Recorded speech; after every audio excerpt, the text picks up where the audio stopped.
Et bonjour à tous, mon nom est François Letarte. Bienvenue sur ma chaîne JDR des 30, une chaîne consacrée aux jeux de rôle sur table avec une vie de rôliste. Et ouais, ben écoute, je file pour un petit game dropping à cause d'une visite à l'imaginaire que j'ai faite ce matin, celui de Saint-Bruno plus précisément. Ouais, tu sais, des fois j'ai pris des livres dans mes mains, je me dis ah, j'aimerais ça, mais en même temps, je suis conscient que c'est complètement contraire à mon projet de faire maigrir ma bibliothèque. Puis c'est tu sais, j'ai fait une vidéo de ça il y a une couple de semaines, comme de quoi que je réalisais que j'avais ben trop de livres, puis que j'avais pas assez de vie pour toutes les ça, là. Ce qui fait que je vais plutôt me débarrasser de ben des livres, tu sais, surtout que je me suis acheté Fantasy Age dernièrement. Tu sais, c'est ça, j'ai rajouté des jeux de rôle, puis il y a d'autres livres qui s'en viennent, c'est ça qui arrive, là. Puis j'ai eu des Casus Belli, fait que, tu sais, on dirait que je viens de recevoir autant de livres que je vais m'en débarrasser d'eux. Fait que là, c'est pas le temps d'en rajouter. Pas rien que ça, c'est cher, un livre de jeu de rôle. Bon, c'est le prix normal, mais tu sais, j'ai déjà des jeux en cours, tu sais, comme j'ai déjà expliqué.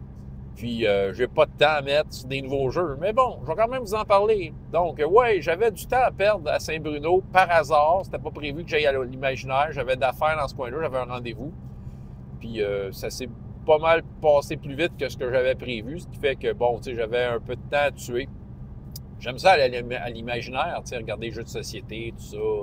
J'étais avec mes enfants, tu sais, on regardait des extensions de Red Dragon Inn, de Munchkin, tu sais, tous des jeux qu'on aime. Puis on regardait ça, puis là, évidemment, on tombe dans la section jeux de rôle. On s'entend, la section jeux de rôle de l'imaginaire, quand même pas mal bonne. Tu sais, c'est ça, il y a beaucoup de choix, il y a vraiment un peu de tout. Puis là, c'est quoi ces fameux livres-là que j'ai le goût de faire un game dropping dessus? Bon, le premier, peut-être celui qui m'a le plus, que j'ai plus checké le prix, disons. Là, ça veut dire que c'était une étape de plus de peut-être l'amener à la caisse pour rien. Mais non, c'était Basic Role Playing. Je vous en parle de ce jeu-là une fois de temps en temps. C'est vraiment un de mes systèmes préférés, mais ça fait super longtemps que je ne l'ai pas pratiqué. Et j'ai déjà eu il y a eu comme, là, peut-être une 10, 12, peut-être une quinzaine d'années, une première version de Basic Role Playing comme complet que Chaosium avait publié. Puis que, dans le fond, j'aimais bien gros. Mais je ne jouais pas à Basic Role Playing. Puis j'ai un ami à qui j'avais offert parce qu'il avait été en Norvège, puis en Islande. Puis j'avais acheté comme un supplément pour jouer l'Islande avec Basic Role Playing en y offrant le jeu. Mais lui, il tripait, tu sais. Fait que, tu sais, pour moi, j'étais bien content d'y donner mon livre Basic Role Playing. Puis, mais sauf que, me dit, ah, tu sais, un moment donné, si j'ai le goût d'y revenir, j'aimerais ça l'avoir parce que c'est vraiment une grosse boîte à outils avec un système de pourcentage qui est classique, tu sais. Puis, je n'ai checké d'autres systèmes de pourcentage, là. Puis, moi, j'en reviens toujours à Basic Role Playing. On dirait que, tu sais, c'est comme le classique, là. On dirait qu'on s'est habitué à ça avec Call of Cthulhu, puis Stormbringer, puis et autres jeux. Et moi, j'y ai joué beaucoup dans les années 90 avec le supplément de Casus Belli. Fait que, ouais, Basic Role Playing, la nouvelle mouture, je sais pas ce qu'il y a de différent avec l'ancienne, mais bon, tu sais, ça serait un livre qui pourrait être très pratique dans ma bibliothèque à un moment donné. L'autre livre, c'est le Cortex Prime. J'ai entendu des bonnes critiques de ce jeu-là. Cortex, j'ai déjà un livre de Cortex à la maison que je vais peut-être me débarrasser de déjà, là, mais c'est le Cortex, le classique, comme la première version générique. Cortex, c'est un système de jeu qui avait été développé dans les années, fin des années 90, je pense, par Margaret Wise puis Tracy Hickman. Si ces noms-là vous disent rien, c'est que vous ne connaissez pas Dragonlance. Et oui, c'était parti leur propre compagnie qui s'appelait à l'époque Sovereign Press.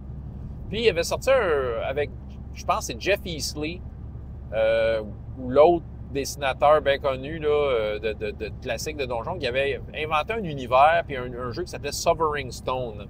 Puis Jamie Chambers, un gars que je vous ai parlé d'eux une couple d'années, parce que je faisais un de ses modules, avait écrit le mécanique de Cortex, qui se trouvait être un genre de concurrent Savage Worlds parce qu'il y avait des trucs similaires. Mais Cortex, en fait, a été inspiré, entre autres, d'un jeu de TSR des années 90 appelé Alternity. Un jeu de science-fiction que j'ai déjà eu. Puis sérieux, il était très cool ce jeu-là. Il était un peu crunchy. Je m'en suis débarrassé à un moment donné, mais tu sais, j'ai un souvenir de dire, j'avais lu ça dans le temps, puis je pense que j'avais fait un one-shot à un moment donné. Oui, c'est vrai. C'était très drôle. Mais j'avais trouvé que ça avait bien de l'allure. En fait, Cortex, c'est que dans le fond, tu as l'attribut qu'un dé, un code de dé, là, ça peut être des 4, des 6, des 8, bon. Et tu as un skill qui a aussi un code de dé. Fait que, tu sais, dans le fond, quand tu fais quelque chose, ben, tu décides de quel attribut tu as besoin et de quelle compétence que tu as besoin. C'est sûr qu'il y a des classiques, genre tirer du fusil avec ta dextérité, tu sais. Mais, tu sais, dans le fond, si tu avais une compétence fusil, tu sais, oui, tu pouvais t'en servir pour te battre, mais mettons que tu voulais réparer ton fusil parce qu'il était brisé, bien, tu peux prendre intelligence et fusil, c'est ça. Fait que je trouvais que c'était bien fait, puis là, je m'étais pogné Firefly Serenity. Ben, Serenity, tu sais, qui avait entre autres marché de main. Écoute, Margaret Wise, hey, là, je fais un gros cours d'histoire sur le système Cortex. Mais Margaret Wise puis Tracy Hickman avaient pris plein de licences, tu sais, de séries, Battlestar Galactica, je pense Supernatural, Leverage, Smallville, le jeu de Superman, c'est le monde de Superman, Firefly. Puis, tu sais, il avait fait plein de jeux basés sur Cortex et peut-être que j'en ai d'autres que je me souviens pas. Là. Moi, j'avais Firefly, j'avais le système générique que j'avais essayé un moment donné, j'ai fait des one-shots. Je l'aimais bien, je le gardais, je me disais, j'aime bien la façon dont il s'est fait. Mais bon, la vie m'a amené ailleurs.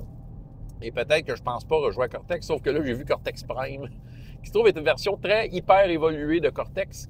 On a un peu le même principe de dire, OK, tu as un attribut, OK, tu as un skill, mais il y a aussi d'autres affaires comme le principe des dons qui peuvent aussi jouer ces dés ou rajouter des dés.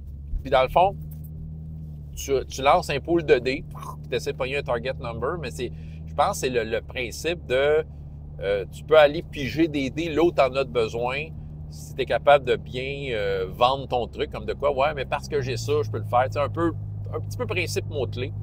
Puis j'ai entendu du bon de Cortex Prime. Tu sais, j'avais des doutes, mais j'ai l'impression que c'est une belle évolution. En tout cas, j'ai des belles critiques. Fait que c'est pour ça que j'aimerais ça. Puis tu sais, moi, je parlais l'autre fois des jeux parascolaires, tout ça. S'il serait en français Cortex Prime, il m'achalerait pour de vrai, juste parce que tu utilises toutes les dés. Les jeunes aiment ça, ils rouler des dés, leurs dés bizarres, ben c'est ça, le jeu le permet. C'est ça. Et finalement, et non le moindre, Cypher System. Je pense que je l'ai mentionné dernièrement, qu'il m'intéresse. J'aime bien ce que Monte Cook fait. Mais je ne pas sur Numenera, ni sur... il y a quelque chose avec le mot strange dedans, là, mais c'est ça. Puis c'est ça. Je ne pas tant sur ces univers, mais du moins, ça ne m'attire pas. Mais je peux dire que la mécanique me fait de l'œil. C'est une mécanique que le meneur de jeu ne roule pas de dés. Ce qui a quand même ses qualités. Puis je serais bien curieux, mais il faudrait que je l'essaye. Encore là, c'est ça, c'est le même principe. Là, je pense pas avoir le temps. Mais c'est ça, j'étais là, si j'aurais du temps, puis s'il mangerait les raies, si j'avais. Fait que bon. Ben, peut-être ces jeux-là auraient embarqué dans mon panier. Ben, c'est ça. Mais pour dormir dans ma bibliothèque, je suis réaliste.